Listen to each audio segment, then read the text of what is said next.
Kel, if you had the opportunity to name a street, what would it be? I don't think anyone's ever asked me that before. What came up in my head when I was driving today, I wanted to know what you would think. Wow. Okay. You know what? I got something for you. Okay. If I were to name the street, I would call it Orchestra.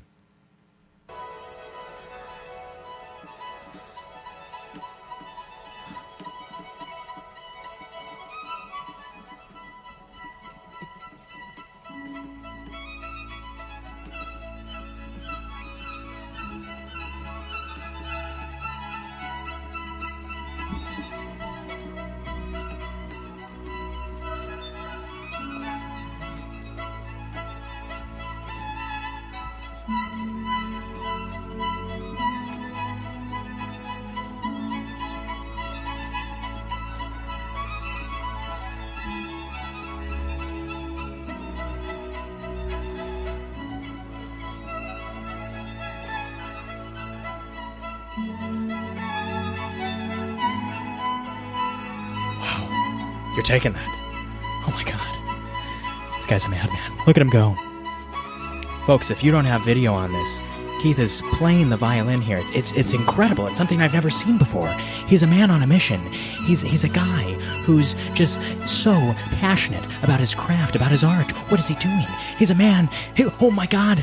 And there he goes. And there he goes, folks. That's it. Oh my god. I think he's passing it back to me. Folks. That right there. Wow. What did you think of that? That's it. That was it. I'm tired. Yeah. Definitely winded. Let's cue that theme music, huh, brother? Okay.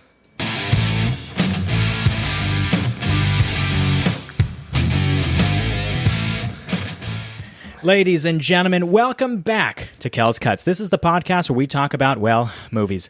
I'm your host, Kellen Slattery, and I'm joined once again today by my illustrious co-host and horror fanatic. You know him, we love him. It's Keith Vogt. Keith, you sound a little winded. Yeah. How do you feel?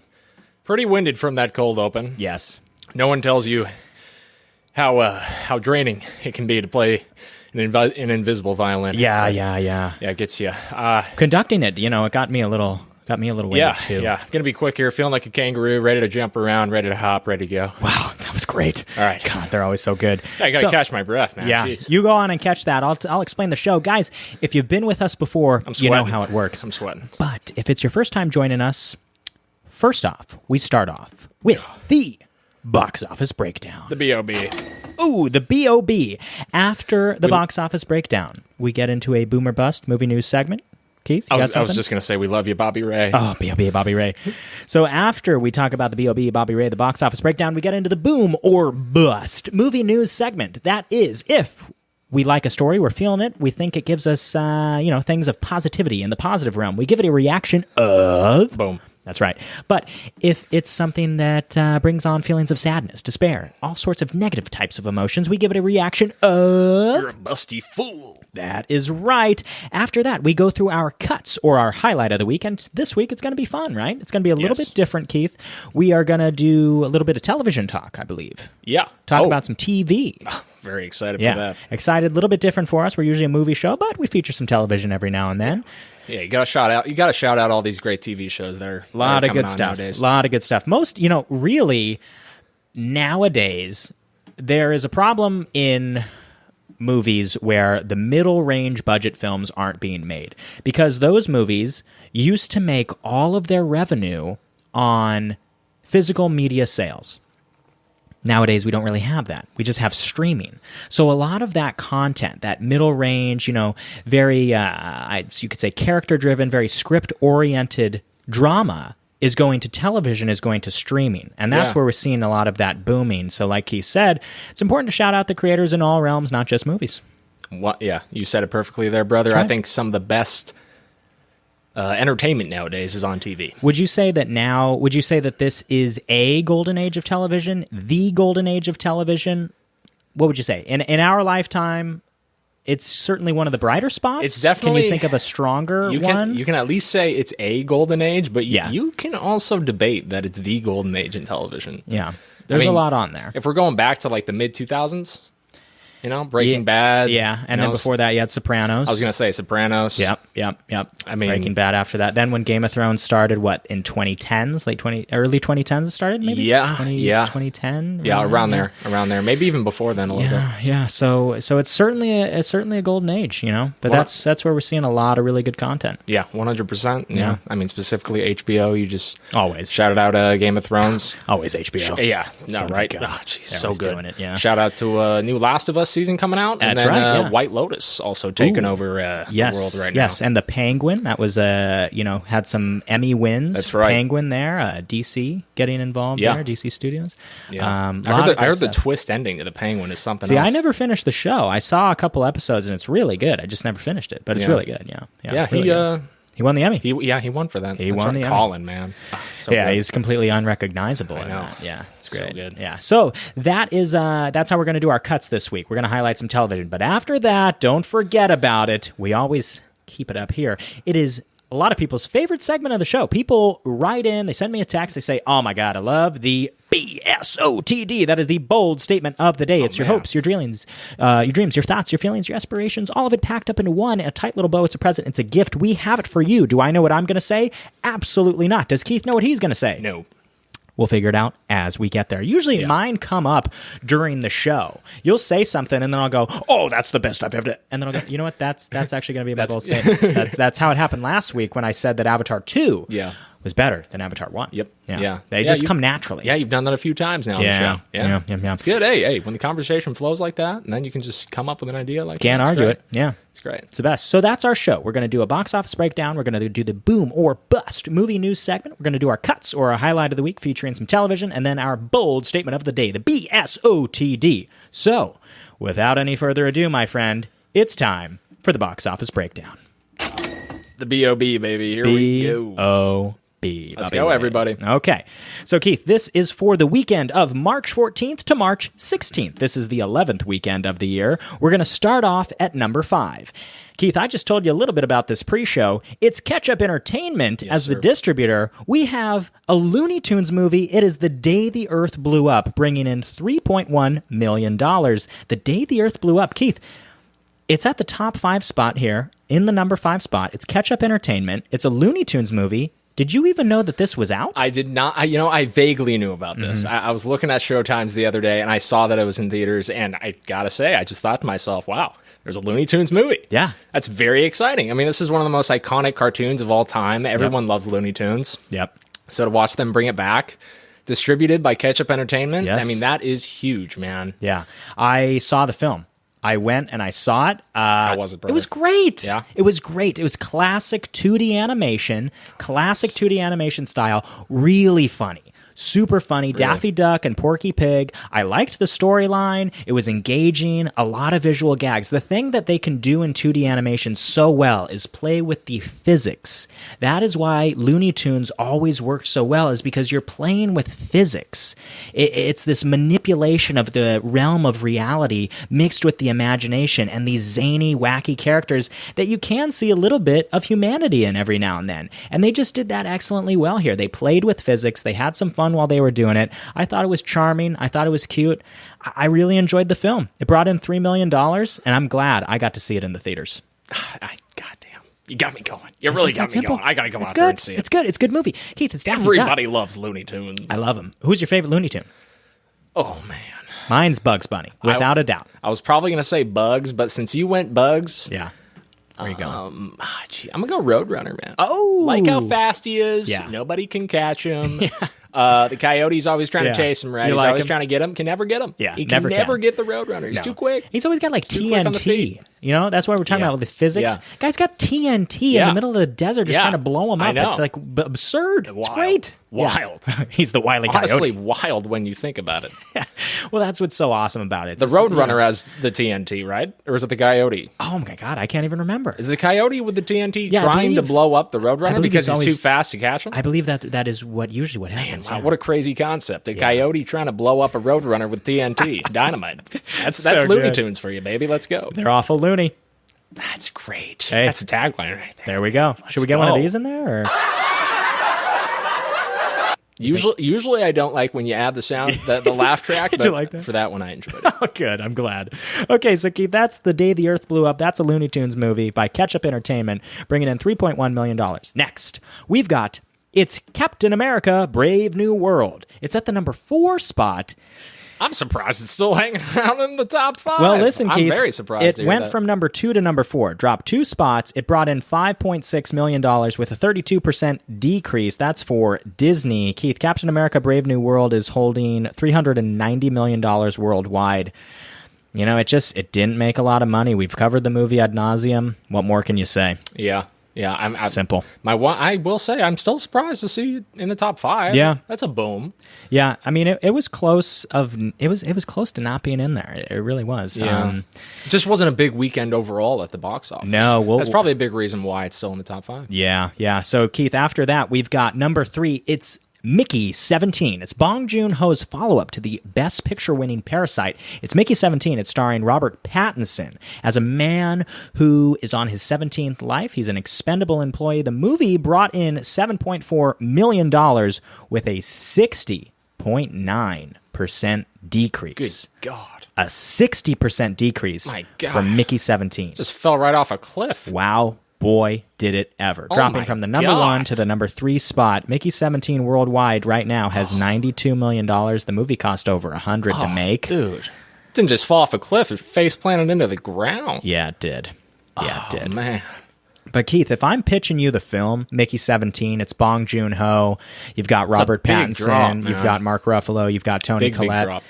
Are you greenlighting a movie with a plus $100 million budget for this kind of big sci-fi kind of thing? I mean, this was the biggest, opening for Bong Joon-ho, but it only brought in last weekend. It was sub 20. Yeah. Sub 20. Would you greenlight a movie for Bong over $100 million budget? I'm not sure I would. What do you think? Probably. Well, I mean, based off this, probably no. Yeah. I mean, no offense to Bong. No, nothing to do. It has nothing to do with Bong. Yeah. It really has nothing to do with Bong here. It just, I think, fiscally was not the smartest decision for the studio 100%. to write a big check like that, especially for, this is a higher concept film. If we know what Bong does and does excellently well, I wouldn't say that, I think his movies are absolutely excellent. I wouldn't say that everyone all over the world is going to love a movie like Mickey 17. It might not have that huge, wide audience appeal, but they spent the money as if it had this universal 4-quadrant appeal. Yeah, 100%. Yeah, and just still like the movie going business is not as booming as it once was, right? And Absolutely. So you got to pivot. We're still struggling to get people to go to the theaters. So if you're gonna make a movie over $100 million and try to make your money back, I mean, I don't care how big the cast is, I don't care how good of a director you are, it's gonna be a really hard task. Yeah, with how well said little people are going to the movies nowadays. Well said. Yeah, so that's Mickey 17. That's a bummer. Number 3. It's a bummer. Just because of all of the big names involved. Ton of talent in the movie, and I liked the movie. Yeah, I didn't think it was great, but I liked it. Yeah, 17 lives. Yeah, kind of reminds you of a cat. Oh my god, cat 9 lives. It's like almost double for a cat. I know. Have 18. Yeah, I know. Can you imagine? Mickey's got a lot. You think Mickey was a cat in his past life? At one point, geez, maybe like in another life, alternate universe kind of thing. Was he a cat? I don't know. Maybe. Yeah, possibly. Probably. Just doing a bunch of cat things. Yeah. Just dying. Well, I mean, what do cats like to do? They like to sit in the sun, drink milk out of a bowl. Yeah. Getting stuck in trees. It's a big thing, they do right? that a lot. Yeah. Very stealthy. They like to hide. Yeah. Like to burrow, find some stuff in the dirt, Do cats that's like also every animal thing? Yeah, cats eat like mice too, don't they? Yeah, mice? I think they so. Can, trap them. I know that's a big dog thing though, because I see all those videos of dogs. Getting all the mice in New York. Oh, like they got the gangs of dogs. Right. Like, hey, come on, guys. Yeah. And they got they tell don't worry, the dogs are on it. It's not a problem. The dogs got this one, guys. Don't you worry. You guys stand back. They call in, help! There's a mouse in my house. Bring in the dogs. Bring in the dog. Who the hell is this? It's Chuck. It's just like this dog walking through. Who let the dogs out? Who? No, but it's very fascinating. If you haven't gotten the chance to watch those videos, check it out. New York dogs capturing rats. Yeah. Wow, dude. I mean, you'll just see like a plain dumpster, like no rats underneath. Then the dogs, they go under there, bro. Yeah. Dude, the rats scurry everywhere. I'm not kidding. Like really? 30 rats just come out of nowhere. And dude, oh man, just hit the wire there. Sorry about that, guys. But dude, I mean, these dogs, they get them so quick. Yeah. So quick. Wow. Snap of a finger, man. Wow. Look at that. Okay, so Keith, that's Mickey 17. Next, it's a new release, Keith. This one is called Black Bag. It's for Focus Features. Black Bag, in its opening weekend, bringing in $7.6 million on 2,700 screens. Keith, it's Black Bag. It's a spy film starring Michael Fassbender and Cate Blanchett. It's also directed by Steven Soderbergh. Okay? You got an all-star kind of lineup there. Yeah, that's big. The movie brought in $7 million on its opening weekend. That's not big. It's not big, man. What happened with this one? I mean, did you know about this one? No. See, I was going to say, I was thinking you probably didn't. Yeah, on this I got one. to tell you, this one I've never even heard of. Marketing didn't reach you. No, you know? the marketing it just reached straight me. up did not reach me. Yeah, it didn't reach you. And you know what's also crazy about this movie? It's holding a 96% on Rotten Tomatoes. It's a highly regarded film. Wow. You've got Steven Soderbergh as the director, who's just, a world-class talent. He did Ocean's 11, Ocean's 12, Ocean's 13, Traffic, Logan Lucky. Yep. He recently did the movie we saw earlier this year, Presence, that horror film. Yeah. He did Unsane, right? He did Unsane as well. Filmed on an iPhone. That's right. Filmed entirely on an iPhone. So Soderbergh directed this one. And the audiences, I don't even think were aware of it. It brought in $7 million. This was a movie that, if this came out 20 years ago, 15, 20 years ago, I think this would have made at least 30. I really do. Man. You've got Michael Fassbender in a spy movie with Cate Blanchett. Yeah. Movie cost about 50, 60 million bucks in this. 50, 60 million. You could easily make your budget back on this one, 10, 15 years ago. It's just 100%. Not, it's like I was saying, it's just not how the business is working right now. And the studios need to pivot. We got to pivot. We can't keep doing this. We're losing money. And, as a guy, Soderbergh, is a top-notch director. Yeah. Maybe the spy movie, maybe that spy phase has ended, You think? I think maybe, yeah. I think there was a big phase, like early 2000s to just, honestly, until now. Yeah. Where we've gotten so many spy movies. You think people are tired of it? Yeah, I mean, maybe. James Bond, you got all the Mission Impossibles, right. You got, all those spy movies. We had the Bourne movies in the 2000s. And, wasn't Melissa McCarthy in, 2 spy movies? She was in a movie called Spy. That's It was a comedy. Yeah, I enjoyed it. I think, it was actually pretty good. Yeah. But it was just... I don't know, maybe beating a dead horse at this point. Maybe. I'm not quite sure. You know what? I didn't go out to the movies to see it, but I did see the trailers, and I thought it looked good. I would have wanted to see it. I just didn't make it out. I chose to see Looney Tunes instead. It's also probably a good choice. I enjoyed it. I mean, but it's holding 96 on Rotten Tomatoes, so it's definitely highly regarded. I'd be curious to see how the film is. It's just unfortunately going to get brushed under the rug. We're not going to hear about it for too much longer. Yeah. No, it goes without saying, the film's probably great. Yeah. It's gotten great reviews. Brilliant director. Yeah. We love Steven. Yeah. And those 2 leads are great. Fassbender so and it probably Blanchett, is a great film. It's greats. just we're struggling to get the people to come out to the movies in the first place. Mm-hmm. If you're going to make a movie, I don't know. Well, you said the budget wasn't even that big on this one. It's about 50, 60. 50 to 60 million. Okay. It's higher. I guess that is higher, man. It's on that mid-range side to higher. If you're going to continue to try to make these movies with such a big budget, 50 million and above, then it's going to be hard to make your money back. And that's why Sean Baker is such a big advocate for the indie film industry, because those films are made for really cheap. Right. And they tell a real story, right. And it just gives the audience gives them a chance to see a real movie, an authentic one, and gives the movie a chance to make its money back as well. Yeah, I think that we potentially just need to get, we need to stretch our creativity more, because lots of times people think, you can do anything with more money. Sure, but lots of times when you have the handcuffs of a constraint like that, it becomes a creative element. Like when they made the first Deadpool, they did not have the big budget. They had to make it on a lower scale budget for a superhero movie, and they had to get really creative with tons of sequences. Yeah. And when you are forced to make decisions, movie making is problem solving. When you make a movie, it's about problem solving. It's how can you show up day in and day out with your crew, with your cast, and solve problems. Issues arise all the time. And when you have less money, more problems may arise. And you got to get creative. And it's all about stretching and flexing those creative muscles. And I think you're onto something there with some of the indie filmmaking movement. I think also the screenwriter of American Fiction a couple years ago, he won the Oscar. That's right. Yeah. He said, why are we making 2 movies that cost $300 million when we can make 30 that cost 10? Exactly. And there's Summed a it up, lot right? of That's there's a lot of such a value in good that. point. At the same time, we need these larger tentpole films to do well. In addition to that, to keep the doors open, we got to have a healthy ecosystem. So we need to find that balance, and we're struggling to do it. 100%. I think if you make like 10 movies worth 300 mil or whatever, I think those 10 movies are going to be much more authentic and probably original stories that people want to watch in regards to making those two big movies, right? High budget films, big spectacle. It's tougher. I would say that it can be tougher to find that authenticity with a huge budget. It happens. It happens all the time. There's 100%. excellent examples, countless examples. But it's tough. Yeah. It is very tough. Very tough. And what happens is when you have so much money involved and so many cooks in the kitchen, this guy put in this money and did it, and everyone wants their own say. They did it. It can mess up the story. It could mess up the story. Yeah. So there's some value in that, Keith. Well said. Next, that's Black Bag. Next, we've got the number one spot. Keith, number one at the box office. Oh my goodness, what is it? It was playing in 3,365 theaters. It's Paramount Pictures movie, Keith. It's starring Dennis Quaid's son. His name's Jack Quaid. It's Novocaine. Novocaine. Keith, guess what? It's number one at the box office. Novocaine brought in $8.8 million. Number one at the box office. Not even $9 million. Man.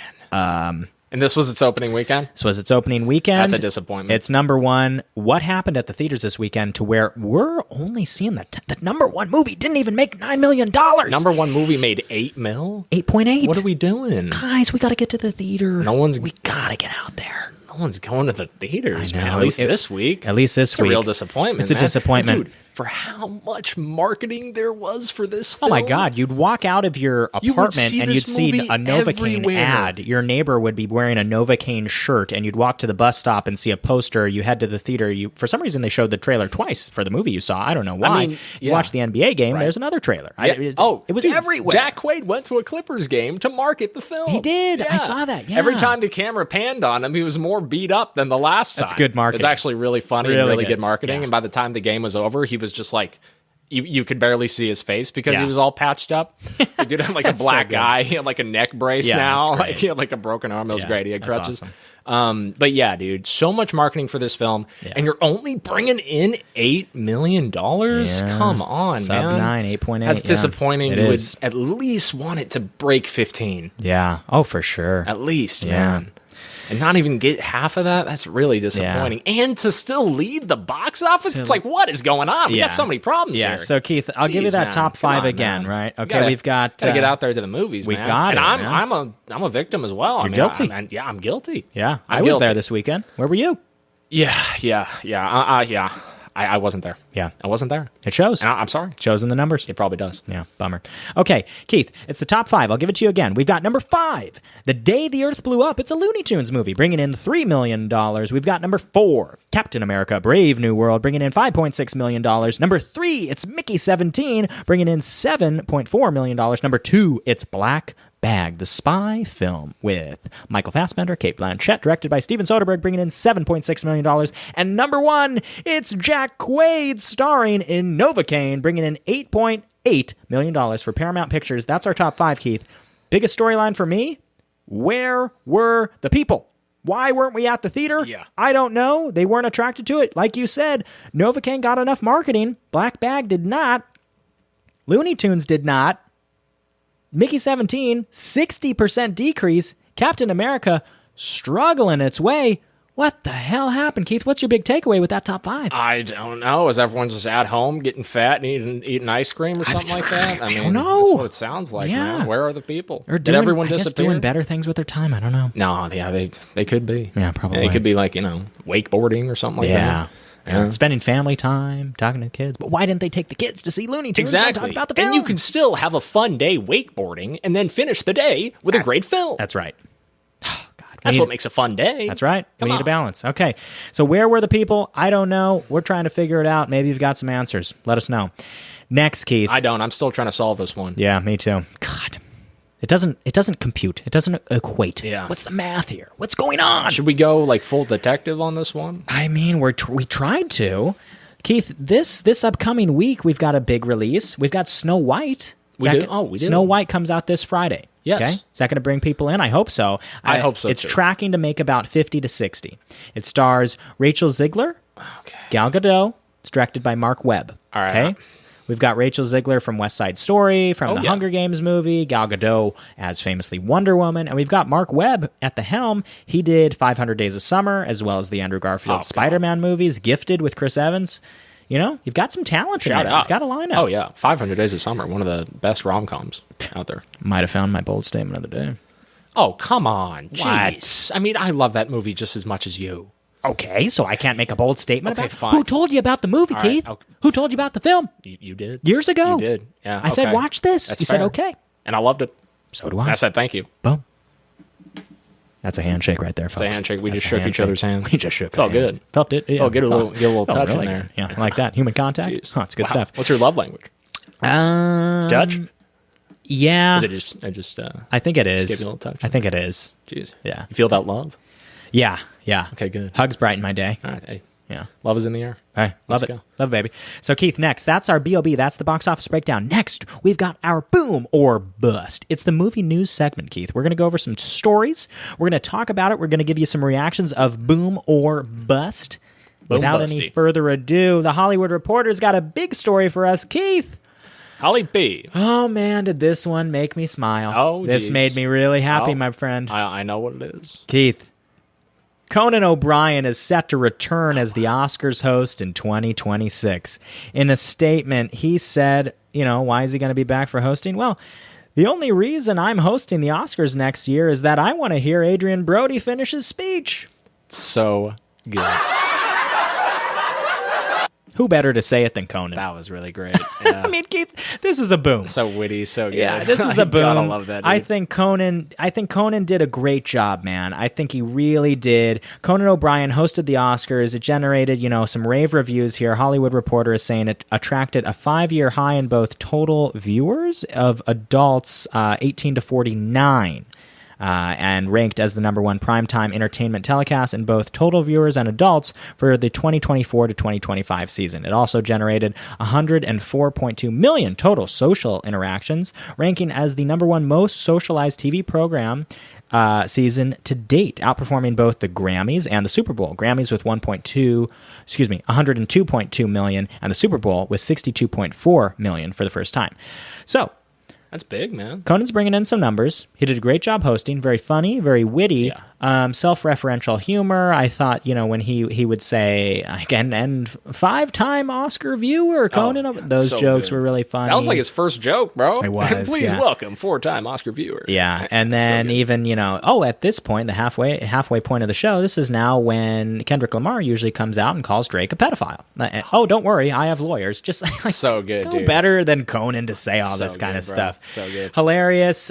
You could tell, I think, that Conan also likes movies as well. That was something that was a little on the lacking side for me with Jimmy Kimmel, was that I think that Jimmy was an amazing host. He was great, but I never really got a sense of love for him with the movies. And I got a little bit more with Conan. Yeah. I did. I didn't get too much with Conan. I'm not saying Conan did it in spades, but I did get a couple times where I felt like Conan really loved the movies, where I felt like Jimmy felt a little distant. Yeah, he felt a little distant and separate from it. And that's why I think I might lean a little towards Conan. They both did an excellent job, but I think I liked Conan a little bit more.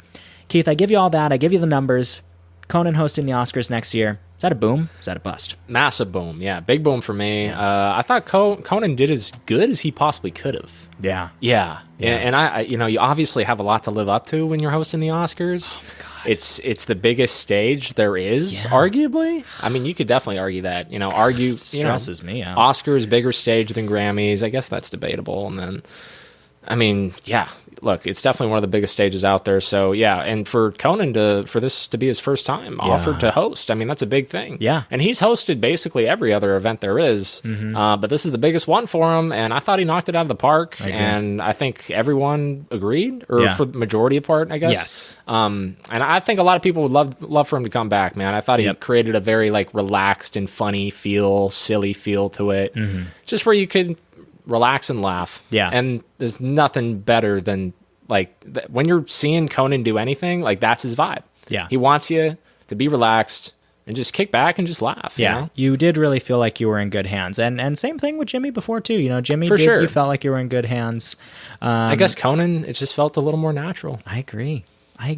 And it felt like he was a vet. Like, it felt like he'd hosted before, it too. did. Yeah, it did. And, like, that's an interesting thing to talk about, because this was Conan's first time, and Jimmy's hosted it multiple times, and we both are saying right now that Conan did better, even though I liked it more. Jimmy already had a go of it he did. one time. Yeah, he did. You know, it would be interesting. How do you think Conan would handle, because Jimmy was the host when we had the whole Moonlight La La Land fiasco. Yeah. Where Moonlight was actually the Best Picture winner, but La La Land was mistakenly announced as Best Picture winner. Yeah. You know, Jimmy didn't know what to do, like anyone wouldn't know what to do. It was actually the producer of La La Land who kind of said, no, guys, look, Moonlight won Best Picture. Yeah. How do you think Conan would have handled it? Do you think Conan would have stepped in at all? Or do you think he would have reacted the same way as Jimmy? I'm really not sure. You would like to think that Conan would step in and take over, but I guess we'll never know. We'll never know. But we can say that it's a little disappointing of Jimmy to not step in there when you're the host and kind of take responsibility of the mistake there. Right. Because who else is going to take responsibility there? Right. You're the host. Yeah. I mean, you're the main guy up there. So you can't, even if you don't feel like, if you feel like it's totally not on you, which it is not, right, you still got to take responsibility because you're the host of the show. True. Yeah, and, good and point. He didn't do that. Yeah, Speaking of all these Oscars, skerfuffles or whatever we want to name them, I feel like we could have our own pod or have a episode discussing the biggest Oscar moments. You know, Will Smith slapping Chris Rock, stuff. Things along those lines. Yeah, definitely. A lot of interesting things that have went down at the Oscars. I mean, when Al Pacino... Ellen's famous selfie, remember? Yes, famous selfie. Remember back in the day when a single selfie would break the internet? Oh my God, yeah. And nowadays, that would basically never happen. No. But that selfie, broke the internet. It did, man. yeah. With all those celebrities in that selfie. That's wild, yeah. I was just going to say, what about just last year when Al Pacino announced Oppenheimer, and he was like, I see Oppenheimer. Like, what? So good. The hell was that, Al? I know. Some of these announcements I see are so Oppenheimer. good. What the fuck was that, Dude, Al? some of these announcements are like, oh, God. That was to die bad. for. To die for. Come on. What are we doing, Al? Oh, dude. Yeah, so that good, was man. a wild one. But, Keith, that's Conan. He's coming back 2026. You got something else for us? We're talking about the Oscars. Yeah, what do you got? I texted you about this. There was a person who received an award that night. He won an Oscar. I think it was for best score or best sound. Or yeah, it was one of those two. Yeah. And he straight up looked like a vampire. Oh yeah, He was bald. He was very pale. I think it was like the man who did the score for Brutalist. Yeah, dude, I think it was. That's right, it was. Yeah, because I remember I was upset that it won over Wild Robot. But no knock on that. I'm sure this guy put together an absolutely amazing score. Sure. All more power to him. But I just wanted to point out that he straight up looked like Nosferatu. Mm-hmm. He looked like a straight up vampire in real life, man. It was crazy. He even had pointed ears. He was extremely pale. Yeah, and I swear, this guy had a little bit of fang too. Yeah. And I swear, his fingernails were long. He was like a real life vampire. That's like crazy, when Sandler said, "We're playing 5-on-5 at midnight at Friendship Park. I'm taking Nosferatu." Facts. That's who he was. Facts. That's who he was. And and he was just this really tall, skinny, little slumped over in the neck. Yeah, great artist. Did a great job. Yeah, dude. Yeah, congrats to him on the win. But I remember you did text me that guy. He looked like Nosferatu. Yeah, it's just straight up vampire. If Nosferatu didn't win an award, at least the guy who looked like Nosferatu won. Yeah, and we never discussed that either. Nosferatu getting snubbed. Keith, I'm gonna. It's not honest. A snub if it wasn't expected to win any awards. True. I'm gonna be honest though, but I'm disappointed. Yeah, you know what? I was thinking more. Hell of a film, right? I was thinking more. I'm actually going in another direction. You're passionate about this one. I'm disappointed that A Complete Unknown didn't take anything home. Yeah. That's a great movie. I was thinking about it the other day. I felt your aura about that, man. I was thinking about it the other day. That energy. Chalamet, I'm so glad he won an award, for the SAG. 5 years training for the role. Yeah, before COVID. The movie's excellent. COVID. It's really good. I didn't think it was a perfect movie, but it's really good. And he sings. Yeah. Oh my God, he's so good. And just Adrian with the use of AI as well. It's geez, you really going to give it over? It's not Adrian's fault. And Adrian's performance is absolutely brilliant. No, I'm just saying. I know. Timmy training 5 years for the role. I know. It's geez, man. If I was on the voting committee, I still would have voted for Adrian. I did think that for me, I thought the performance, but yeah, Chalamet, it's neck and neck. If gun to the head, I would say Brody, just for me. So you would still vote for Brody, and then you would still be disappointed that Chalamet didn't win. Kind of did that to yourself, brother. Oh, God. Yeah, shooting yourself in the foot there. Yeah, I did, didn't I? Oh, man. Gosh. You gotta pick one, you gotta... I gotta pick my battles. Yeah, you gotta pick your guy. God. If you want to roll with Timmy, go with Timmy, man. Yeah. If you put together the better role, I mean... Or if it's tough. that neck and neck... It's so different. It's such a different performance. I know. It's tough to debate these things. It's based on a real life figure versus a completely fictitious person. But the fictitious person feels so real and feels like he plays an architect. He feels like a man that was part of history, and you could go into the book and find him. Yeah, it's that life, and that's impressive. If it arguably feels more real than Timmy's character, who is literally playing a real life person, I'm not saying. Then you got to give it to the brutalist. Yeah, there. I'm not really saying impressive. that. They both are lifelike. It's tough to put. That's why I'm saying gun to the head. It's like coin flip for me. They're so good. I'm just like how you said you're a little passionate about Nosferatu not taking one home. I'm passionate about A Complete Unknown not taking any home. It's a great movie. It's a shame. Yeah. Keith, that's the Oscars. I don't know what award it would have taken home though. I know. Best sound design with the instruments. Its competition was just nuts. Yeah, I know. With Wicked because Wicked didn't even win best sound. What was it? Dune? I believe Dune. It was Dune too. Yeah, Dune won it. And then I think Wicked was probably next, and then maybe Complete Unknown, right? Yeah. Or Complete Unknown and Wicked. All right, Keith, but this is the Oscars. We got to move on, okay? Yeah, we do. We've got another story here. Keith, it's something that's very important to you. Okay. Deadline has reported that, guess what, my friend? We finally saw her. Oh, my gosh. We saw her. She's in the trailer. It's trailer time, buddy. We've got Deadline reporting that Lilo and Stitch becomes Disney's second most viewed live-action trailer with 158 million views.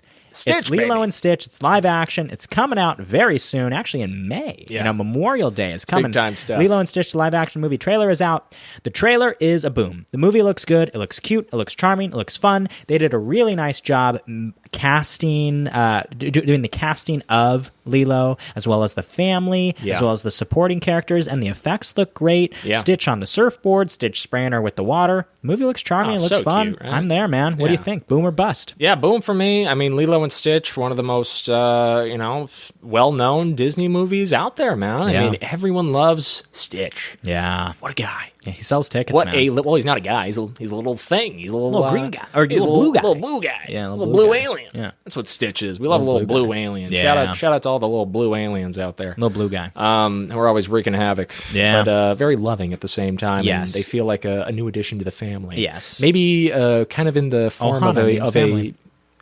Ohana means family. That's what they say in the movie. I love that. Yeah.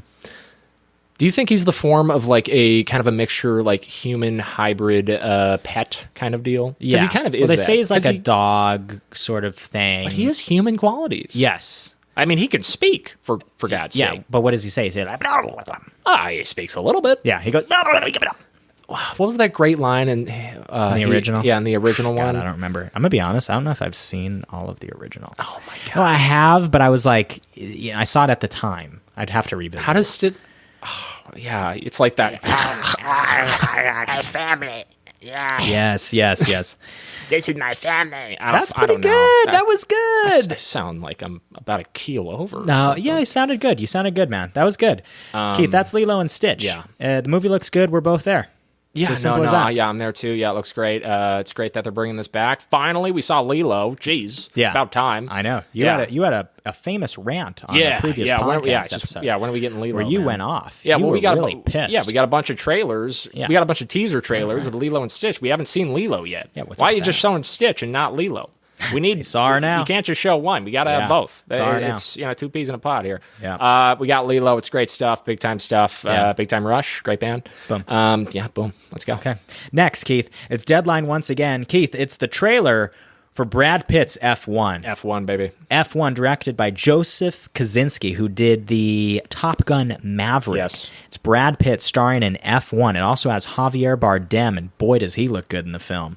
Man, when he's talking to Brad... He's a good-looking guy. Yeah, he's a great-looking guy, but he also has this power and presence, and I love the story that they're taking with Brad. This is obviously a boom for me. I love the story they're taking with Brad, where is he the best that never was? Yeah. He didn't quite reach the heights, but he's still got this potential. There's this young, hotshot guy who's coming in there. When did you win your last race? Last weekend. Well, that was Daytona. Well, I'm talking about Formula One. Huh, same time you did, buddy. It's like, whoa. These guys got a little bit of history. It's quickly developing. The tone of the film looks very good, serious with a nice bit of kind of edgy humor. Cuts you, just like boom, just like little jabs at your tummy. Just Cuts you with a knife, baby. Yeah. So the movie looks really good, especially these car sequences. You're putting the driver's seat, dude. You're putting right there. The camera's right here with Brad, and he's got the little like visor on. He's looking like to his left and his right. He's like, what's going on? You feel like you're in the car. Sound design in this is going to be brilliant. This is going to be a movie I think you got to see on IMAX. You got to see on the biggest screen possible. And Keith, another interesting thing about F1, this is going to be the biggest film for Apple yet. This is the first big movie for Apple doing a theatrical wide release, because they tried to do it with Napoleon. Very negatively regarded film. Yeah. They tried to do it with Fly Me to the Moon. It was a film with Scarlett Johansson and Channing Tatum. That was a wide release as well. But F1, this is their first big movie. Good. Apple, this is the right choice here. Keith, you saw the trailer, F1 Brad Pitt. Is this a boom or a bust? Boom for me. I want to see some racing, man. Yep. Love a good fast car. Oh, jeez, man. And I think it's possibly going to get nominated for, I don't know what, but I think this movie could get some nominations for Best Sound. Bold statement right there. I guess that is a BSOTD. Be ready, lad. For sure, yeah, considering Top Gun, both movies, Top Gun and Top Gun 2, both were nominated for Best Sound, weren't they? I couldn't confirm the first. I'd have to look it up, but the second, definitely. Okay. Second was nominated for Best Picture. Gotcha. Yeah. Well, great film. Yeah. Wonderful. But yeah, same director, like we've said before, going from fighter pilots to Formula One racing. Yeah. Both very exciting. Thrilling sports, I guess you can. Yeah, absolutely. Yeah. I mean, I guess fighter pilot, it's not really a sport necessarily. Aerial sport. Yeah, you could argue with the piloting aerial sport. Yeah, you know what I'm saying. But yeah, going from the air to the ground. Yep. But basically that's still keeping the same setting, that fiery atmosphere, that loud intensity. Man, dude, we're gonna feel it. Yeah, we felt it with the fighter pilots and those flying those F-18s and whatnot, and we're gonna feel it. Yeah, with these drivers driving these Formula One cars, man. It's gonna be good. Yeah, man. Yeah, it's gonna be a thriller, dude. It's gonna be a good thriller. Definitely one of my most anticipated. It was on my list earlier in the year, and this trailer only proved that further. Looks great. Yeah, it looks great, man. Shout out to Brad Pitt. Yeah. What's your favorite Brad Pitt film? Whoa. That's a big name right there. Dude, love me some Brad Pitt. Great looking guy. Okay. Let me tell I think you could argue, people kind of hate on his aging. I think he's still a great looking guy. Oh my God, he's one of the best looking dudes out there. Yeah, dude. I mean, shout out to Brad. Dude. Yeah. Okay. I'm not going to what's my favorite? And his full name is only 2 syllables. Brad Pitt. Brad Pitt. Boom. Boom. Boom bang. Boom bang. Keith. I'm going to give you one. I'm going to give you my favorite. I'm not going to tell you my favorite yet. I'm going to give you a bit of a digression here. Oh. I made the mistake the other night. Okay. I was like, man, I'm tired. I got to go to bed. I'm going to put something on. I'm going to go to bed. Something I've seen already, and just kind of, chill out. Keith, I put on Moneyball, and I did not go to bed. Moneyball is so fucking good. You? It's such a great movie. So good, dude. Brad is so good in the movie, and so is Jonah. Jonah Hill and Brad Pitt, their dynamic in the film is excellent. Yeah. Brad with this, when he plays Billy Beane, the general manager of the Oakland A's. And he plays it with this cool, calm presence. And then there's these moments where he's outside and he's just alone, and you see all of this deep emotion. He'll do donuts in his car and just honk the horn or trash a radio, and he just has these explosive moments. It's like this fire that's burning in him, and then when you see these conversations that he has when he's trying to negotiate or get players or talk to someone on their team or talk to Jonah about their next move, he's got this fire burning inside, this intensity there. Oh man, the performance is good. He was nominated for the Oscar. The film was nominated for Best Picture. Jonah was nominated for Best Supporting Actor as well. It's a great movie. I know it's a bit of a digression. I don't know if it's my favorite Brad movie. Best baseball movie I ever made, maybe? Potentially. Field of Dreams. So good. Field of Dreams is great. Dude, I love Benchwarmers. You kidding me? Oh, Benchwarmers. Such a hidden I love gem. Benchwarmers. It's not even it's not a hidden so gem good. at all. Everyone knows Benchwarmers. Yeah, but Moneyball potentially could be my favorite baseball movie ever. It might be. I'll give you Moneyball. I'll give you 7 as well. I think Brad Pitt is so good in 7. Man. What's in the box? I love Brad Pitt in 7. What's in the box? Yeah, such a good movie. What's in the box? God, I love that movie. No, So good. genuinely, what's in the Fight box? Club's great too, but I think I have 7. 7 might be my favorite Brad, and I'll give you Moneyball as well. What's your favorite Brad Pitt movie? Jeez. I know it's tough. It's tough. Oh, It's hard to think of them all too. Yeah, it There's is hard been to so think of many. them all. What he made his debut in what? Thelma and Louise. I believe so. Shout out to that film. Didn't it win Best Screenplay? Wow, I don't know about that. Good Thelma for and you. Louise. Shout out. Yeah, Great good for you. Yeah, it's great Look at stuff. that, huh? Probably Fight Club. I'm going to throw it over to Fight Club, Yeah. though. That's a great movie. It's one of my favorites. Shout out to the Pixies as well. Yeah, Great band. that's a great song in the movie. great song at the end of the film. Yeah. He's great. The other one I'll give you too is, for me, Once Upon a Time in Hollywood, but I consider it's a Brad and Leo film, but it is a Brad film. I mean, he won the Oscar for it. Oh, it's definitely a Brad film, bro. Yeah. I'd say you could argue. Those are my 3, maybe. Moneyball, Once Upon a Time in Hollywood, and Seven. Those are my 3.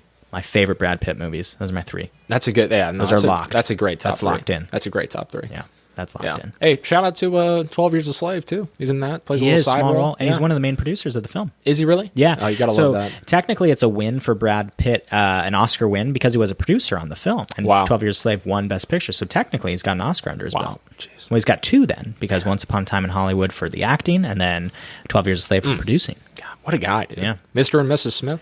Yeah, it's another one. Good action one. But Keith, that's F1. That's Brad Pitt. Next. All right, I'm going to man. give myself one of these. Next.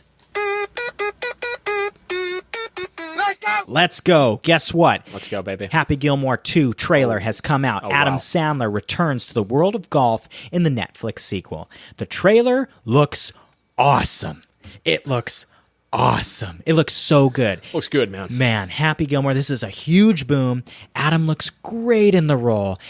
Obviously, it's years later, and he's leaning into the fact that he's aged. He has the big beard. He's got a new Bruins jersey, and he says, wow, I really need to make my happy place more age appropriate. It's funny, but at the same time, it's touching. It's funny and touching. And that's what this movie is going to do, Yeah. and that's what the first one did. what the first one It's did. funny I was just and gonna it's say that. touching. And if I ever make anything like this, I would want it to be funny and touching. Those are the 2 cornerstones that are critical in a Sandler film, and he always nails it. He's got all of his buddies coming back. We even see the guy twisting his nipples from Waterboy. Remember when he's doing that? And then Yeah. Adam looks at him and he's like, what the hell is this guy doing? And then he's got all the new golfers in it. Bad Bunny plays as caddy. Julie Bowen is back as, what's her name? Virginia Venet that's her name, right? Virginia Venet, I believe. I believe so. Ben Stiller's back as Hal. so good. Hal, yeah. I'd like to trouble you for a warm glass of milk. I'd like to trouble you for a nice warm glass of shut the hell up. You're in my town now, reviving Grandma. that role. Oh, I can't wait to So see that, good. man. Yeah, his cast looks Dude, loaded, dude. cast is loaded. All the Keith- cameos we're going to see. God, Happy Gilmore 2 looks great. Comes out July 25th. Summer release for Netflix. Yeah. Happy Gilmore 2, Keith. Boom, bust. What do you got? Big boom, man. Not much else to say, dude. Yeah. We're both just really hyped on this. I love It's it. one of your favorite movies of all time. I love this movie. Who doesn't love this movie, man? It's one of the greatest Classic. comedies of all Changed time. my life. Yes, you could say that again, man. It changed my life. You could say that again. It did. When I saw it when I was young, this was the first Sandler thing I was exposed to. It changed my life. Made me idolize Sandler from that day on. That he was cool, that he was relatable, that he was a guy that could make mistakes, that he was a guy that, you know, if you put in the work and you have the heart, you know, that you may be able to achieve your goals. Totally relatable and hilarious at the same time. Able to have fun, be goofy, be funny. Right. All of it. Right? A lot of lessons. The first Happy Gilmore, I cry. I do. We put it on right now and probably cry like a baby. Maybe we should. The movie means so much to me. And I'm so glad That's great. that we're getting a chance to see the story continue. You know, I actually traveled to Colorado and I saw the real life alligator that bit off Chubbs' hand. That's right. I did. I sent you a photo. Yeah. Yeah. It's Oh the my Chubbs God. alligator. Yes. He's still alive and he's going strong. Damn alligator bit my hand right off. Yeah. Chubbs He Peterson. currently resides at a alligator farm in Colorado. Wow. So if you want to go see the alligator that bit off Chubbs' hand, Yeah. go to Colorado and Wow, dude. go to an alligator farm and you'll see him. That's awesome, man. Yeah, man. That's a good I love story. alligators, man. Yeah, you do. So the movie's Might a love boom for you. crocodiles more though. But What's the main difference? in the snout. Really? And then also alligator. Yeah, I don't know. It's something with the snout, man. It's so hard to tell the difference of a crocodile and an alligator. In the snout. I think love it. crocodiles have the more pointed snout, and then the alligators kind of like it's more shaped like not like a cylinder shape or something. And then we got more alligators that live in the U.S. compared to crocodiles too. There might be some species of crocodile that live in the U.S. I'm sure there are, but it's mainly alligators over here, and then mainly crocodiles outside the country. Like all the saltwater crocs living in like Africa and all that. Right. Listen. Those are the biggest crocs on the planet. In Australia? Yeah, those saltwatter crocs in Australia and in Africa. Yeah, like in the Nile River. Okay. Like the Nile crocodile. Yeah. Man, you gotta watch out for those bad boys. Yeah, you do. Yeah, they're huge. They are huge, man. Keith, listen to this. What we got here? Okay, hold on. Sorry, it's an ad. Give me 5 seconds. La la la la la. Here we go. Okay, listen to this. Hold on. Listen. What do we got here? Alligators and crocodiles. Hello, friends. Today, we are going to learn all about alligators and crocodiles. Oh, wow. Yeah? You can read along with us. Okay, come on. Skip there. Alligators and crocodiles might we look go. very similar, Okay. but their physical characteristics have some essential differences. Okay. Alligators have broader U-shaped snouts, while crocs have narrower V-shaped That's what I said, bro. snouts. That's literally what you said. Thank you. Are now... Okay, Keith. Thank you, man. This is Keith Vogt, the illustrious co-host and horror fanatic and the animal specialist. Alligator expert. You right know here, him, we everybody. love him. That's your new intro. You just earned that. Thank you. You earned that. You are the animal specialist. Shout out to the Nile crocodile and the harpy eagle. Wow. God. We're thankful to have you on this show, brother. I love to shout out Tell you animals, that. man. Yeah, it's great. We should be shouting out animals more than we should be shouting out humans, man. Keith, I've got another They're story what that's make got... this world go round. That's right. I've got another story for you. It's our last story of the day. It does involve some animals, One of the okay? most beautiful things on this earth, man. Good for you, man. I love this. love Keith, it. Deadline is back at us. Guess what, my friend?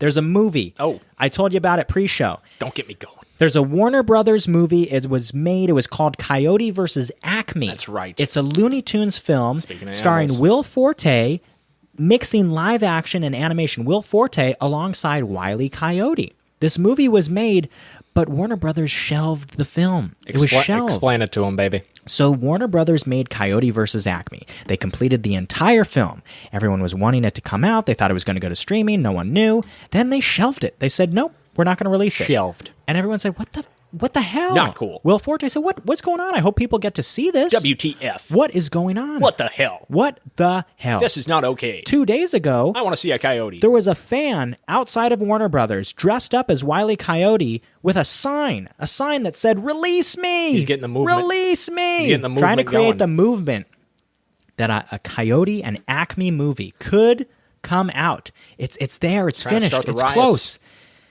Keith, we talked earlier. The day the Earth blew up, a Looney Tunes movie just came out. Ketchup Entertainment was the distributor. Deadline is reporting that Warner Brothers is negotiating a big sale of the shelved Coyote versus Acme movie to Ketchup Entertainment.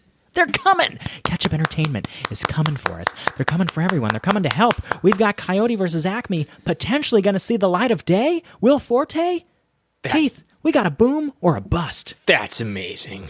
That's amazing. That sounds amazing. That's a big boom for me. Yeah, man. I love coyotes so much. I see way too many of them out here in my backyard. We do. In Southern California, the beautiful state that we live in. And we have just been kind of infested with this coyote problem and love them so much. But, they're just kind of everywhere. And it's gotten to the point where I feel like I'm seeing too many of them in real life. I want to see one on screen. Absolutely. I want to see one animated on Absolutely. screen, having a good time, making me laugh. Yes. I love seeing the ones in real life as well, but it's kind of a risk to go up and kind of touch them. Absolutely. You might get bit. Now, But if you're just watching the one on screen, you're just having a good time. Keith, let me ask you two things here, okay? Yeah. The first thing, Will Forte, live-action character starring opposite Wile E. Coyote, animated character. What do you think of the pairing of Will Forte with the animated Looney Tunes world? Is that something that works for you? What do you think? It's going to work. It works for me on paper. Yeah? I guess we'll just see. You got to see it. We got to see it. Okay. Because I will say, the recent Looney Tunes movie that came out before this new one. Ooh, the Space Jam You one know what with LeBron? Okay, Or are you talking about way back, the Looney Tunes with Brendan Fraser? Years ago. I was talking about the one with Brendan like 20 Fraser. years ago, Yeah. They did the same thing. Yeah. And they obviously did the same thing with Space Jam, too. Right. And it seems like they're kind of hit and miss. Okay. Yeah, I loved the Brendan Fraser one. The most recent Space Jam, terrible. Yeah. The original, great. I didn't like... I wasn't a fan of the most recent Space Jam with LeBron. No offense, LeBron. Yeah, great terrible player. movie. Yeah. Great athlete, love him. In the Brendan Fraser one, I was not as big of a fan of it. I didn't mind it, but I didn't like it as much as the original Space Jam. I love the original Space Jam. I think everyone does. Sure.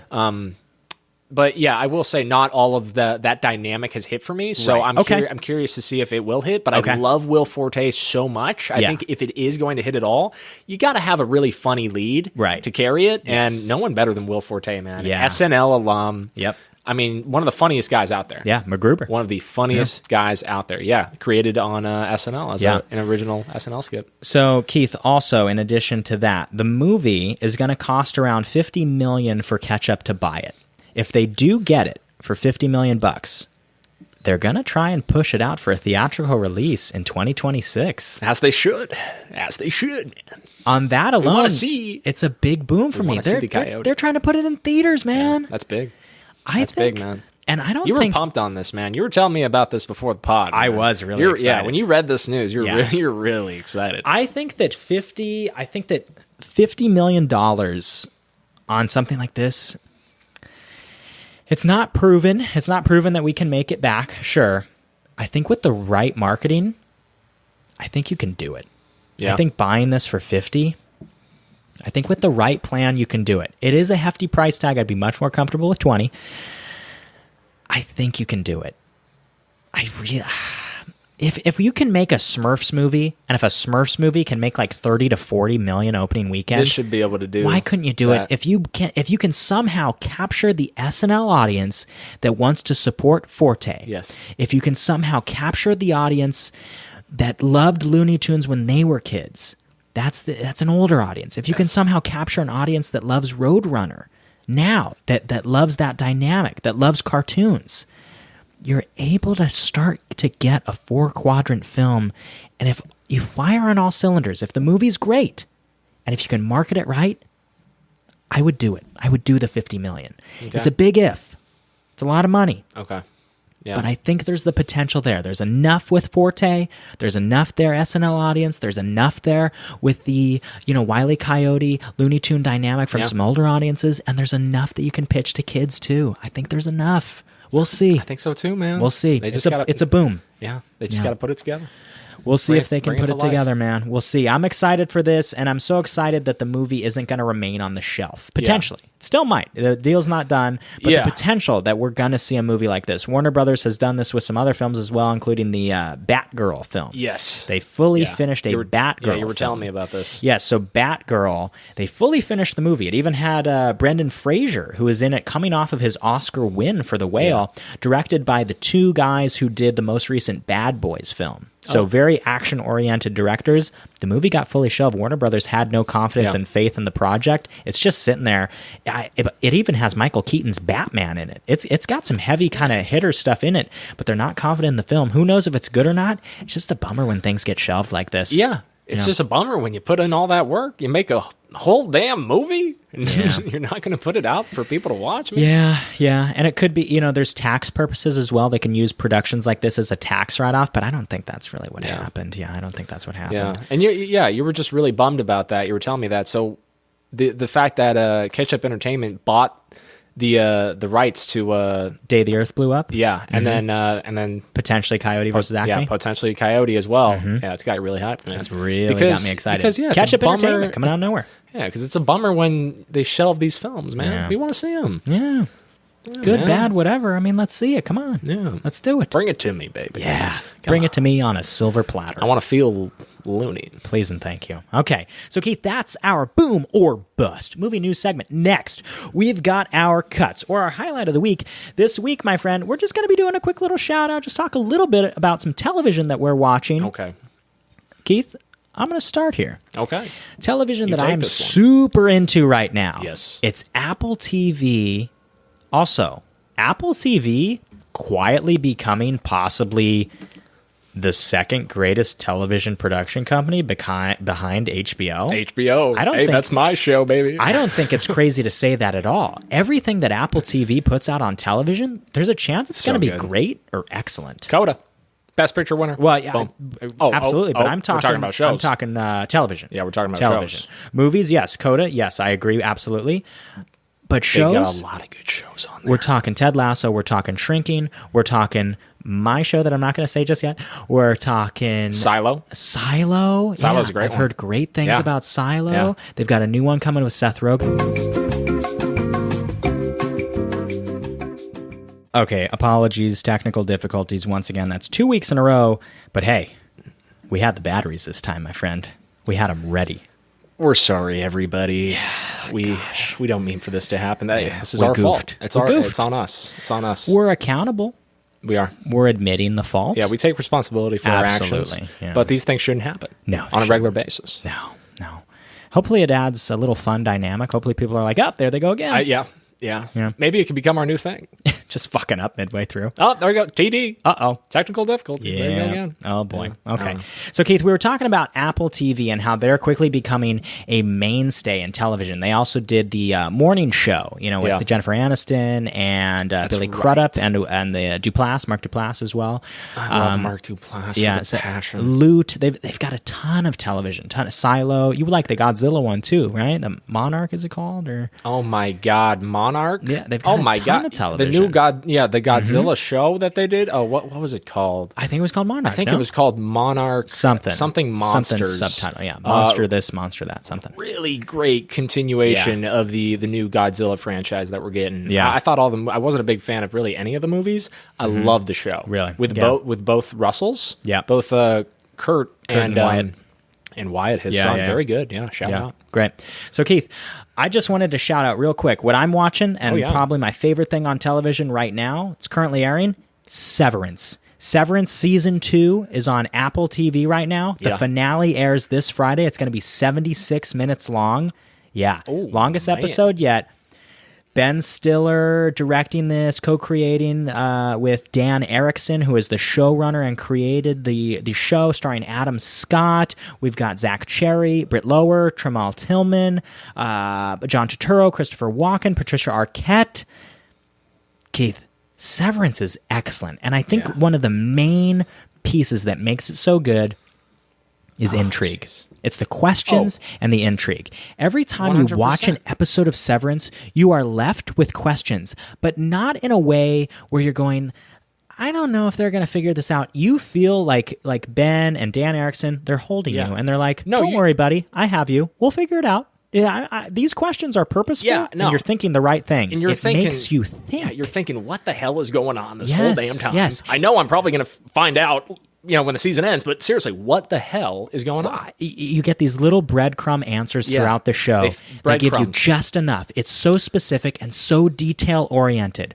So much of the show, the color palette, the atmosphere that they set up, essentially the basic premise of the show is there's workers for a company called Lumen.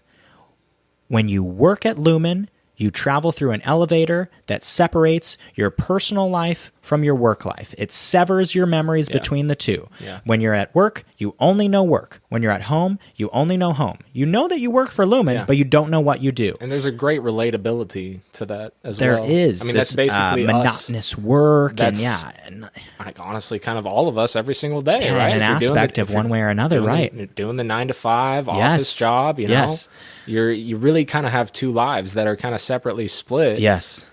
And this show takes that to a new level. It's a shocking amount of relatability. It really is. Like you said, it's shockingly relatable. But I love how mysterious it is. The like mystery, you were saying. the intrigue, the questions that you get asked, and how they breadcrumb just enough to keep you going, oh, that's the stuff. Yeah. Give me some more of that. You're almost like a little fiend drug addict. You got any more Severance? Yeah. I'm fiending for the breadcrumbs. Oh my God, Straight so up, good. So man. many questions throughout the show. Season 1, excellent, culminates with a brilliant ending. And Season 2, I think they've really done a tremendous job. They took a 3-year hiatus because of pandemic and this, that, and the other, and trying to get on the same creative page, all this stuff.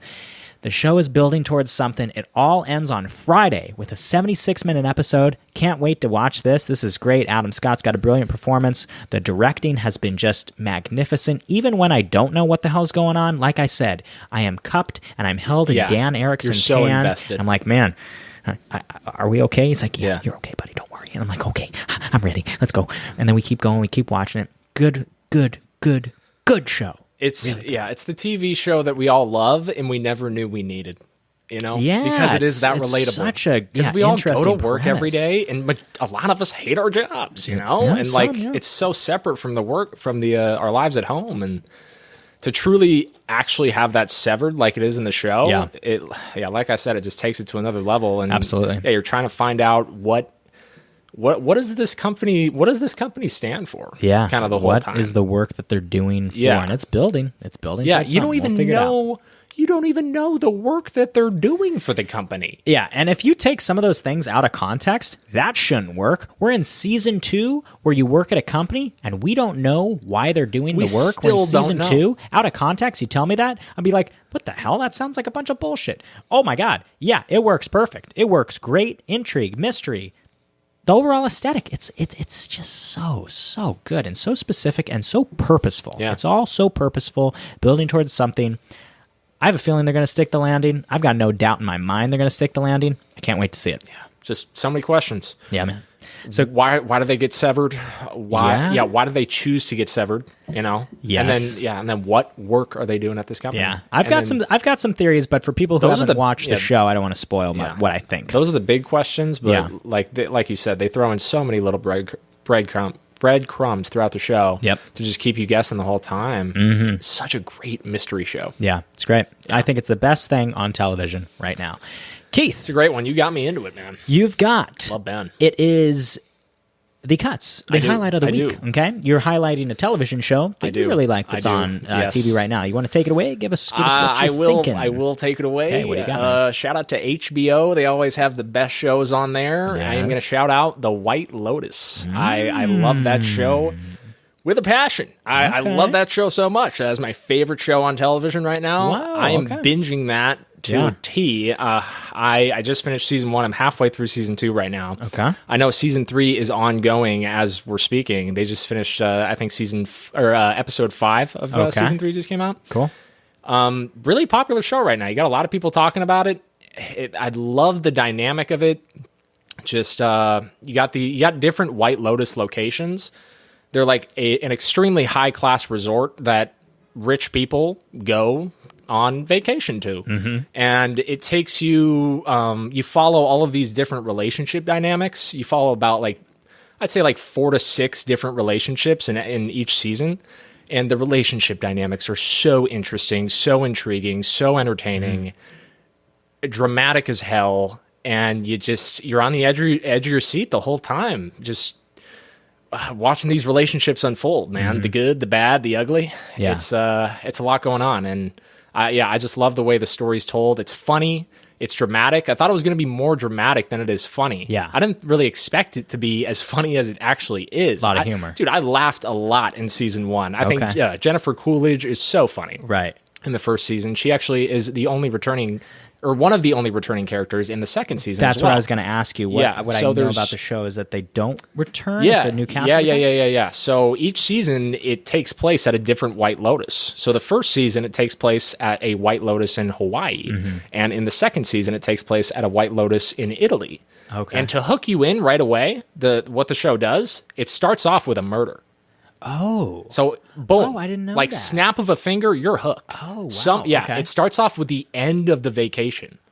And then it starts off with a murder. Somebody got murdered. What the hell happened? Who did it? Who got murdered? You don't even know who. Oh. You got a bunch of questions. Yeah. And then it takes you back 1 week before. And then that's the whole show. It tells you the 1 week before. So leading up to what happened. Yeah. So is every episode is it structured in a way that's day by day? Day by day. Is it always 1 week before? Exactly. Wow. In each season, like the first season, it's six episodes, 1 week. Whoa. The second season, it's 7 episodes, 1 week. Whoa, Yeah. that's So really it's cool. I didn't know that. Yeah, it literally takes you day by day. Okay. And just the dynamics of these relationships and what occurs, what goes down, the drama that ensues will leave you hooked. Yeah. If you want to watch a show about dramatic relationships and the ups and downs, and you know, we can all relate to that, right? We're speaking with humans every day. We all have these different types of relationships, whether it's with your, mother, father, wife, son, Anyone in your whoever. life. Yep. They touch on all of it. They touch on all of it. Okay. And you might have sold me. Yeah. You gotta see how these relationships unfold, man. Okay, man. They're so interesting to watch. Yeah. Wow. So, I love this show. Like, Keith. oh God, I can't stop binging it. It's so damn good. Glad you're loving Oh my God. Wow. Glad it you're deserves the loving hype. It really does. Oh, yeah. So good. Keith. And funny and dramatic, and the music. Oh, love the music. Oh my God. Yeah. Can't say enough good things about it. White Lotus. You know who it's created by? Mike White. Yeah, you know who Mike White is? I know of him now. What else Mike has White he done? plays Ned Schneebly in School of Rock, and he also wrote School of Rock. Mike White. Oh my God. Mike White plays Ned Schneebly. Wait, what a Ned, small wait, world. wait. Ned Schneebly. Yeah. That's the teacher? The actual teacher. The actual teacher. His roommate. Yes. His Jack Black's roommate in Yes. School of Rock is the writer and director of White Lotus. Yes. Oh my He's God. the head writer and the creator of the show. He Oh, also what a guy, wrote. dude. He Dude, also this guy's- wrote. this guy's writing is brilliant on He the wrote show. Despicable Me 4, Migration, The One and Only Ivan, Pitch Perfect 3, Brad's Status, The Emoji Movie, Wow. Beatrice at Dinner, Mama Dallas, the creator of the show Enlightened, Nacho Libre, School of Rock, The Good Girl, Orange County, Freaks and Geeks, Wow. Chuck and Buck, Jeez. some Dawson's Creek, and he started with Dead Man on Campus. It's Mike White, man. What a resume. Damn. Small And world, then- Ned Schneebly. Man, and then adding White Lotus to And all adding that? White Lotus. So throughout his work, man. you definitely, by what you said, now knowing who Mike White is, if I pitched you his whole resume and then told you he's working on White Lotus, you would probably say, oh, it's going to have some humor. It's going to have some humor. Yeah, and it definitely But does. the overall premise, you wouldn't initially think that. So probably getting like a guy like Mike White, picking his Yeah. brain on what this is, it's a pretty brilliant choice. Yeah. Yeah. Oh, God. Yeah, the show's just fantastic. You sold man. me. I want to watch it. Fantastic. You sold me. All I the wanna see character it. arcs are great. Yeah. It's a wonderful, wonderful show. I don't want to talk about it too much. Yeah. But it'll leave you hooked. Great, if you man. want to watch some drama, good dramatic show. Right. Oof, you're itching for some drama, baby. Great, man. Screw all those reality TV shows. This is like the movie version kind of that in a way. I mean, not really, but Yeah. like, rich people getting into some trouble, and you're just kind of entertaining yourself watching rich people do their thing. I mean, Yeah. in a way, it's kind of similar. Yeah, Watching the relationships. I was going to kinda give you one of these. Let's go! Was it needed? Jeez, I don't know if I was feeling that, Sorry. but I like it. Did I ruin your No, flow? no. I No, apologize. No, you didn't. I just No. tried. I Jeez, tried something. no. I'm really God, sorry. don't get down on yourself. I don't know. I was just trying something.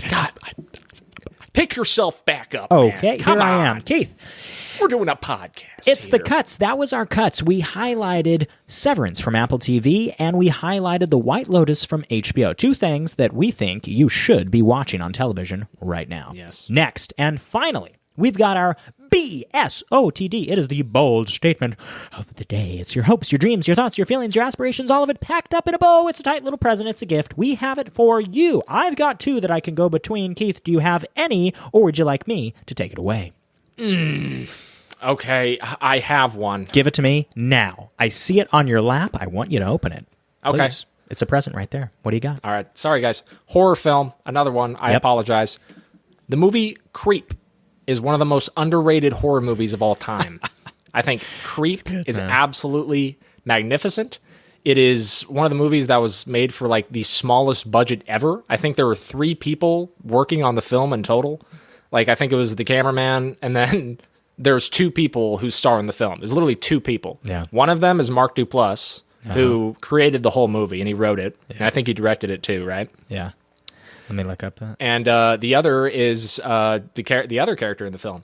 It's about a videographer who takes a job off Craigslist, I believe, to film this man in his last days. He has cancer, and he wants a video filmed for his son. Yeah. To kind of capture his last moments, Yeah. because he doesn't know if his son's going to be able to see his dad or not. He doesn't know if he's going to be alive for it or not. So he Yeah. hires this videographer to come out, capture kind of his last moments, and just kind of him talking to the camera, talking to his Yeah. son. And it goes south. Yeah. It goes really, really south. Yeah. And it gets really, it turns into a thriller and turns into a really fucked up mystery thriller. It's good, man. You told me about this, and I liked it a lot. You're on the edge of your seat the entire time, and you just slowly throughout the film, the videographer kind of just realizes that this guy who hired him to come out there, Mark Duplass, the guy who hired him to come out, the videographer's starting to realize that this guy's pretty weird. Yeah, this guy's pretty weird. He's doing a lot of strange things. He's what you would call a creep. Yeah. He's doing a lot of creepy stuff. And it gets creepier and creepier and creepier throughout the film. Yeah. And it really leaves you on the edge of your seat the entire time. If you want to watch a great thriller/horror, classic cat and mouse, turn on Creep. Yep. Because, and I know a lot of people haven't seen this one too. Sure. I definitely think it's a hidden gem in the horror realm. For sure, dude. So your bold statement is that Creep is a hidden gem? Yeah, I think it's one of the most underrated horror movies ever made. Wow. Okay, so Keith, Creep was directed by Patrick Bryce. He is the videographer, plays the role of Aaron in the film. Gotcha. It was produced by Mark Duplass and Jason Blum of Blumhouse. There you go. Very good. They also had a sequel, Creep 2. Yeah. In addition, Keith, the reported budget on the film Creep is under $500. Oh my, over $500. Under $500. Or, I mean, yeah, my bad. Under $500. If you are an aspiring creator and you want a little bit of inspiration, especially in the horror realm, but if you're any sort of creator, check out what Mark Duplass, Patrick Bryce, Jason Blum, the whole creative team did with the film Creep. Because he put together a brilliant horror movie for absolutely no money. 91% on Rotten Tomatoes. It's holding a very high score. It's a very highly regarded film for the people who have seen it. Only a 66% audience score. I think it's because it's so unsettling. It's a very unsettling film. Yeah. And it gets under your skin. Mark, shout out specifically to Mark Duplass. Mark Duplass plays his character so well. He is incredibly creepy, and he unsettles the hell out of you. He really knows how to play a creep. He really knows how to play a creep, man. Keith, let me read you this. Okay, this is an audience review. Tasha L says, one of the best found footage movies I've seen in a while, especially considering the low budget. It was definitely well done. Okay? Yeah. Next, we've got Aya A, who says, no idea why the other reviewers claim it's a work of art or a groundbreaking film. This movie was pure, raw, unfiltered garbage. Wow. Worst movie I've ever seen. Would rather be strapped to an electric chair. That's a bold take. Damn. She'd rather die than watch the film? What polarizing views on Creep. Wait, I'm sorry. She'd rather be strapped to an electric chair than watch this movie? Damn, dude, she's choosing death over watching the movie. That's pretty dramatic. It's very dramatic. I severely disagree with Aya there, Aya A. I think I do too. And I agree with Tasha.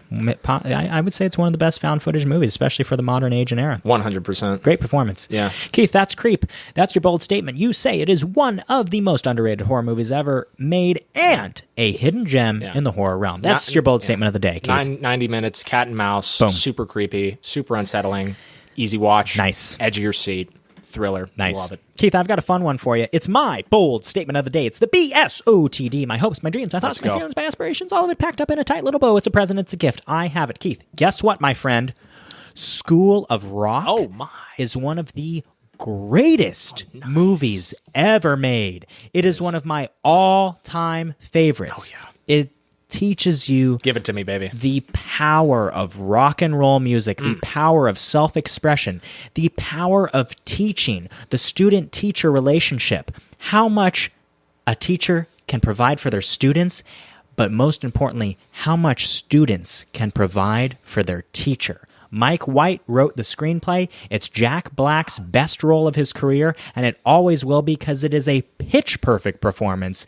Tons of humor and humanity riddled within. It is directed by Richard Linklater, one of the great directors, holding a 92% on Rotten Tomatoes. If you haven't seen School of Rock already, where are you? Yeah. Where are you? Yeah. I mean, we're talking Miranda Cosgrove. Oh, yeah. We're talking Mike White. We're talking Jack Black. We're talking Joan Cusack.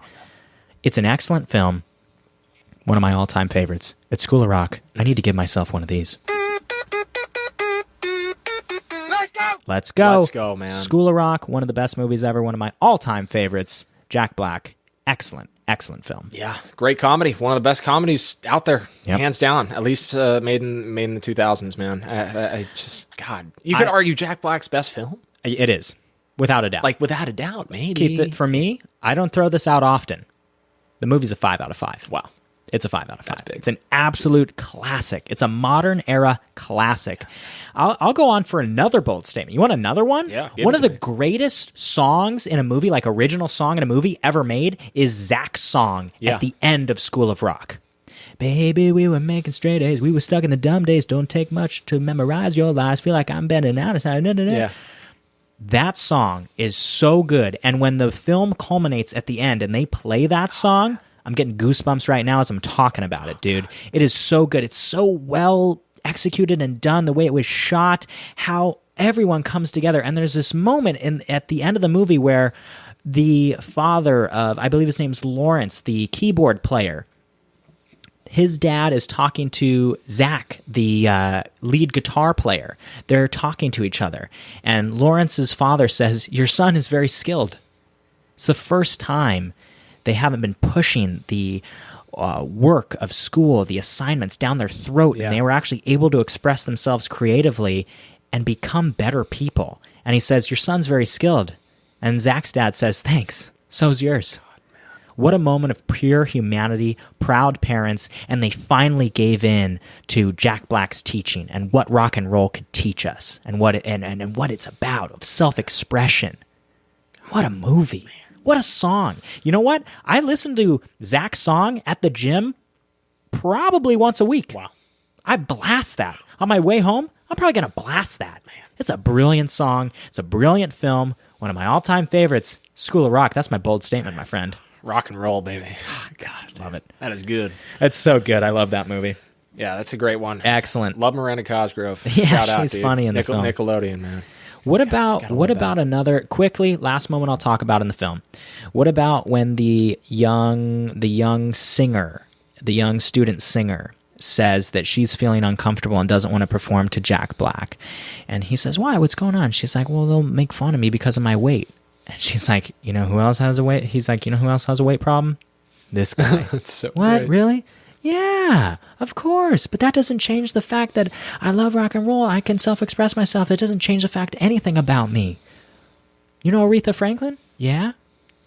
Look at her. You know, it points out these examples of So good, dude. just cultural figures that you can look to and aspire to. What a great teacher.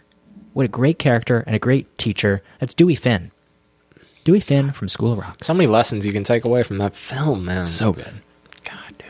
It's great. You got me going. One of my all-time faves. Yes, I can see why. It's a good film. It is a very good film. Yeah, I love him. Great teacher. Keith, that's our show, man. That's it. That's Kel's Cuts. We did a lot today. We had some fun. We did. Technical difficulties. I mean, we went over the box office breakdown. We did our Boomer Bust movie news segment. We did our cuts, our highlight of the week, focusing on some television. We talked about our bold statements of the day, my friend. We did it all here on the show, and we thank you for joining us today. It's great talking to you, as always. Chugging along like a choo-choo train, baby. Oh, God, yeah. We're chugging. Chug, huh? Yeah, you gotta love it. Good stuff, huh? Can I get one more of these? I know you hate them. What'd you think? I enjoyed it more than the last time. Okay. That's good. I'll say I enjoyed That's it. good. Enjoyed it more than the last time. You know what I think of you, Keith? You're money and you don't even know it. You know what that's from? That has me very flattered. That's a One of very my kind all-time thing to favorite say. movies. That's Swingers. God, dude. John Favreau, Yeah. Vince Vaughn, Yeah. Swinger. Keith, Boom. you're so money and you don't even know it. God damn.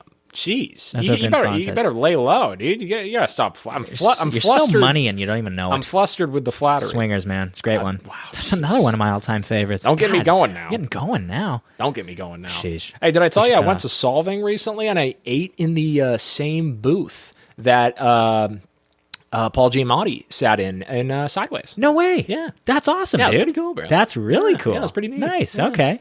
You know what? I've never seen Sideways. Dude, same. We got to watch it. I guess we do. That's our homework for the week. Yeah, I've sat We in both them. got to watch Yeah, Sideways. yeah. So I hear it's great.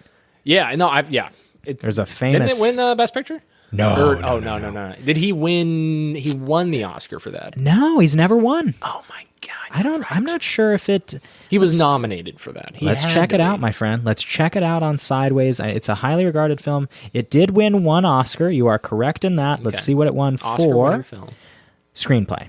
Alexander Payne won for Best Writing for the screenplay. That's a big Oscar win right there. Also nominated for directing and performance by a supporting actress and a supporting role. Oh, Thomas Hayden Church was nominated, and it was nominated for Best Picture as well. Keith, I'm going to give you a quick clip here. Yeah. Yeah, same director as Holdovers. Yes. Yeah. Yeah, he's excellent. God, we love that one. Oh, I love Holdovers. Oh, man, beautiful coming-of-age story. Yeah, one of the best. Yeah, the writing was so good in that, too. Yeah, You would really expect was. this for, obviously, to be the same, considering it won. Keith, check this out. Just try to be your normal, humorous self, okay? The guy you were before the tailspin. Do you remember that guy? People love that guy. And don't forget, your novel is coming out in the fall. Oh, really? How exciting. What's it called? Come here, Miles. Come here. It's coming. Just wait for it. It's coming? Yeah, it's coming. I'm waiting for it, baby. Do not sabotage It's about the me. Merlot. If you want to be a fucking lightweight, then that's your call, but do not sabotage me. Oh, aye, Captain, you got it. And if they want to drink Merlot, we're drinking Merlot. Oh, no, if anybody orders Merlot, I'm leaving. I am not drinking any fucking Merlot! Okay, relax, Miles. I am not drinking any fucking If anybody orders any fucking Merlot, I'm leaving. I am not drinking any fucking Merlot. You gotta love So that, good. dude. That's the how we'll passion- close out, man. God, the passion that Paul can bring Oh, yeah. into his He roles. can explode and make it hilarious and thought-provoking at the same time. 1 second later, just go back to the most gentle human being. Oh, I know. Yeah. He's great. He's got great range. Paul's great, man. That's our show, Keith. That's Kel's Cuts. You want to Pauly close G. us out? How you feeling? Anything different? Earlier, you were feeling like a kangaroo. geez. You were hopping around. You got anything for us to close? We had a choo-choo train. We were chugging along. What do you got? What do you got? Give me something. Okay. Top of your mind. Okay, I'll just do top of my mind then. Yeah. Okay. What do you got? One thing, three things. You tell me. What is it? 1, 2, 3. Keith. Feeling like a carpet. I'm feeling soft. I'm feeling Great. soft today. I'm feeling it. like I'm not feeling that hard. Yeah. Like my exterior. Like Yeah. I feel smooth and I like the way I feel. My skin feels smooth today. Good. As a carpet would. Yep. I feel like a carpet. Good, man. I love it. That's our show. That's Kel's Cuts. Thanks for joining us. That was a lot of fun, Keith. Love talking to you. Great show today. And with all of that being said, we'll see you at the movies.